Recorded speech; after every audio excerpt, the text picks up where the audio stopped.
If you want to know what happens in the future and you're fresh out of crystal balls, you basically have one option: study the past. In his Discourses on Livy, Machiavelli is writing about the first 10 books of Titus Livy's Ab Urbe Condita, literally from the founding of the city. The city here is Rome. Titus Livy was a Roman historian who spent most of his adult life writing a big history of the city that would become so important to our shiny-headed friend from Florence. But Machiavelli isn't just reading old Roman histories for fun. He thinks studying history is the best way to learn true things about politics in the present. Early in the Discourses, Machiavelli defines 3 types of government: monarchical, aristocratic, and democratic. This recalls an earlier, famous distinction made by Plato in the Republic about 400 years before Livy and about 1900 years before Machiavelli, so 2400 years before us.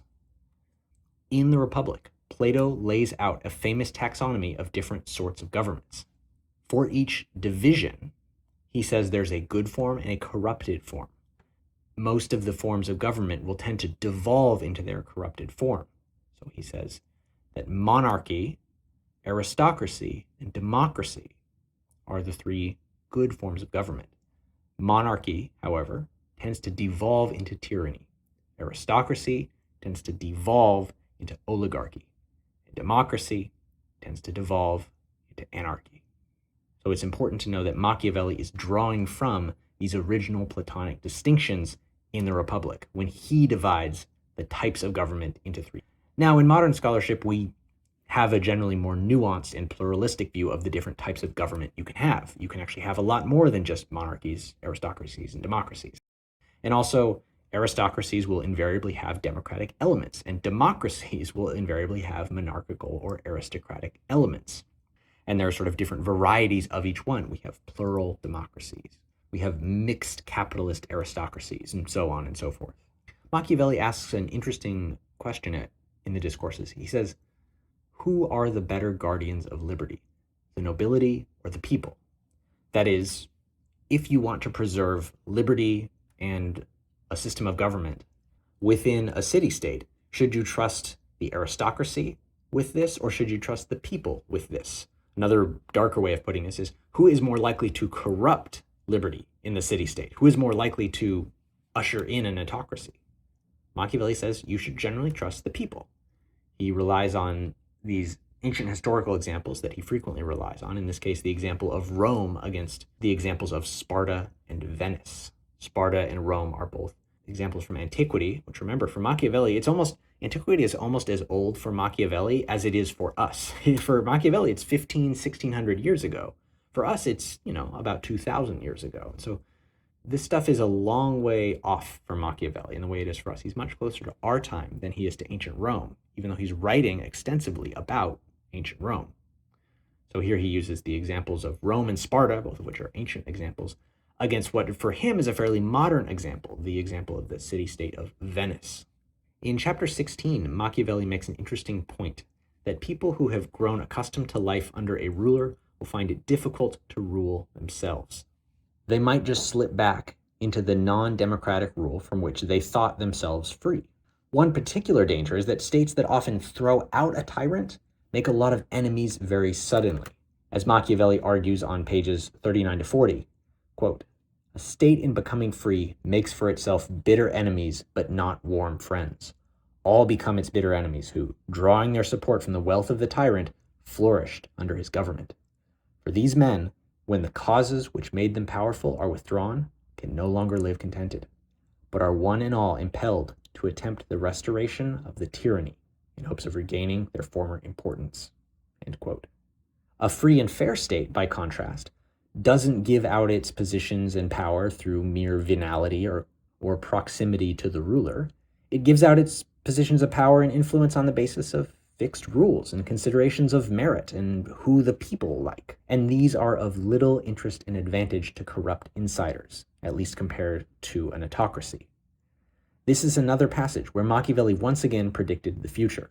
In one of the great turning points of world history, the French Revolution, which we'll discuss more in a few weeks, the French people threw out their hereditary monarchy that had ruled for centuries and replaced it with rule by the people's representatives, But one of the main contributors to the downfall of the revolution and restoration of the monarchy was the fact that the other sovereigns of Europe didn't take kindly to France's royal family being put under house arrest by their own people before being eventually tried and executed by, once again, the people who had been their loyal subjects just a few years earlier. The rise of both French aristocrats and foreign powers turning on the newly free French presented the revolution with a series of problems that didn't have any very easy solutions. But the path that the revolutionary leaders, especially Maximilien Robespierre, chose in response to these problems was disastrous. The homicidal overreach by the increasingly paranoid revolutionary leaders, who began to see traitors beneath every beret or Pharyngian cap, even to the point of executing one another, executing the other leaders of the French Revolution. This period is forever known to history through the personage of Maximilien Robespierre, the guillotine and the reign of terror. But again, Robespierre and his fellow revolutionaries weren't entirely wrong, for exactly the reasons Machiavelli points out. If you overthrow a tyrant, the people who benefited from tyranny have every reason to see it return from the dead. The revolutionaries were right to be paranoid. Reminds me of a famous quote. Yes, I'm paranoid, but am I paranoid enough? This observation of Machiavelli's appears throughout history in different guises. Machiavelli, as always, cites examples from antiquity, like the overthrow of the Roman monarchy in 509 BCE, which art history majors will know from the many famous depictions of Lucretia that it spawned. And we've just mentioned the famous example of the French Revolution. But this principle also structures the politics we have today. For example, from the end of World War II to the present, the US government has supported or attempted regime changes, coups, and armed resistance to democratically elected governments in more Latin American countries than we can reasonably discuss here, from Chile in 1973, to Argentina in 1976, to Brazil in 1964, to Guatemala in 1954, to Bolivia in 1971. And why? For much the reason Machiavelli states. If an autocracy has set things up in a way that powerful observers and friends of the autocrat find congenial, those powerful observers might stop being observers if the autocracy they like is threatened, even if it's threatened by a democratic process. One of the most famous examples of one such intervention came in Chile in the early 1970s. In 1970, a coalition of the left and the center sought electoral victory. Unidad Popular was led by a doctor, Freemason, and Marxist bon vivant, Senator Salvador Allende. Allende was depicted and identified with the socialist communist parties, the left, in the midst of the Cold War, and he represented, of course, socialism and Marxism. Worried that a Marxist would come to power in legitimate elections, U.S. business made its move. I directed that an approach be made to both the State Department and Mr. Kissinger's office to tell them that we had grave concern over the outlook for ITT's investment, and we were desirous of discussing our thoughts in Washington and willing to assist financially in any government plan to help protect private American investment in Chile. The CIA was not far behind. General René Schneider, the popular army commander who defended Allende's constitutional rights, had to be removed from his post. The CIA money dispatched to oust General Schneider wasn't needed. Other plotters assassinated him. The murder shocked the nation. Moderate politicians rallied to Allende and consolidated his election victory. In the shanty towns of Chile, there were high hopes as the newly elected president set out on reform, without, he hoped, outside interference. Que los Estados Unidos tienen que respetar el derecho de los pueblos a desarrollar su economía en la forma que necesita o desea. Allende's first big step, supported by all Chilean political parties, was the nationalization of copper, Chile's biggest industry, still under effective U.S. control. When Salvador Allende nationalized copper, it wasn't an arbitrary measure. para tener recursos, He did it to obtain the resources to alleviate the great poverty in our country. aliviar la gran pobreza en nuestro país. Allende pressed on with what he called his social revolution. School children were given a daily glass of milk. The middle classes were on edge. The fear was basically what would happen to the people, to the families, to the property, to your farms. In the Chilean countryside, peasants chanting pro-Cuban slogans began seizing the land. What happened afterwards confirmed the fears, because the government, on the one hand, started to expropriate land, started to expropriate industry.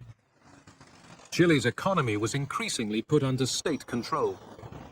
This upset foreign financiers and the World Bank in Washington, which cut off credits. Chile, of course, is interested in obtaining loans from international organizations where we have a vote. And I indicated that wherever we had a vote, where Chile was involved, that unless there were strong considerations on the other side, that we would vote against them. In November 1971, Fidel Castro arrived to support Allende's policy of change through the ballot box. We fully supported his policy. We trained people for his personal security. We were experienced in this because we had had to defend ourselves against those who wanted to destroy us. We told him about this because we thought he had enemies who might try to take his life.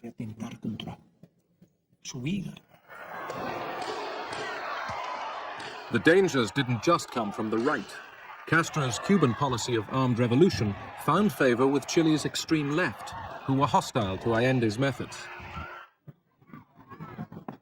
But most Chileans ignored the call to armed struggle. As inflation mounted, the right attacked economically. CIA money helped pay for Chilean truck owners to bring the country to a standstill.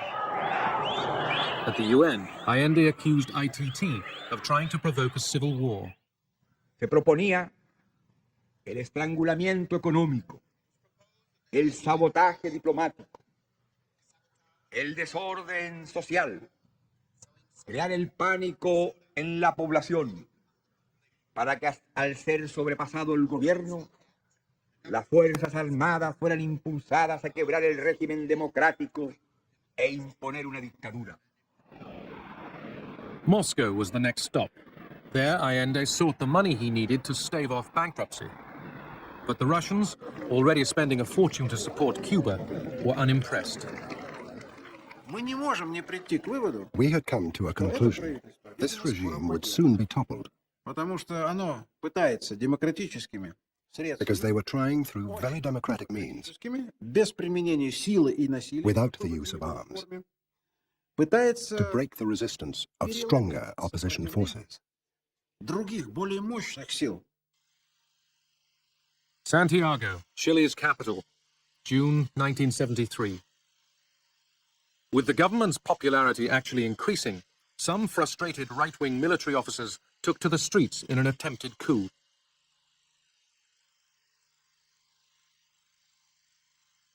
As the world's press recorded the failed takeover, Swedish cameraman Leonardo Henriksson, his camera still running, was gunned down and killed.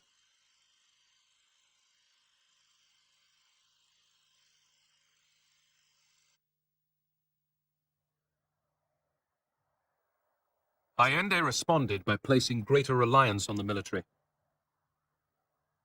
General Augusto Pinochet was appointed as his loyal chief of the army. Once again, the truck owners paralyzed the world's longest and thinnest country. Shops closed for lack of goods. Hunger stalked the streets.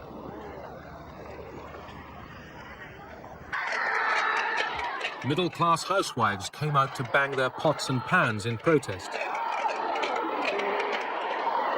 The violent right laid their plots. certainly the situation was getting more and more ominous. And then we did have the possibility of learning something about it, not because we were in touch with the coup plotters. We were not. Just after midday on Tuesday, the 11th of September, under orders from General Pinochet, British-made Hunter jets swooped over the Moneda presidential palace, starting fires which were to burn for weeks. My wife and our children were at the house, and they had a marvelous view of these planes winging over and then dipping down and sending their bombs into the Moneda. That morning from the Moneda, Allende had broadcast to the nation. Trabajadores de mi patria, tengo fe en Chile y su destino. Sigan ustedes sabiendo que mucho más temprano que tarde, de nuevo, habitan las grandes alamedas por donde pase el hombre libre para construir una sociedad. ¡Viva Chile! ¡Viva el pueblo! ¡Vivan los trabajadores! Hours later, Allende was dead. He always said that he wouldn't be taken alive, that he would die defending the Constitution. He kept his word. General Pinochet immediately stamped his mark on the country.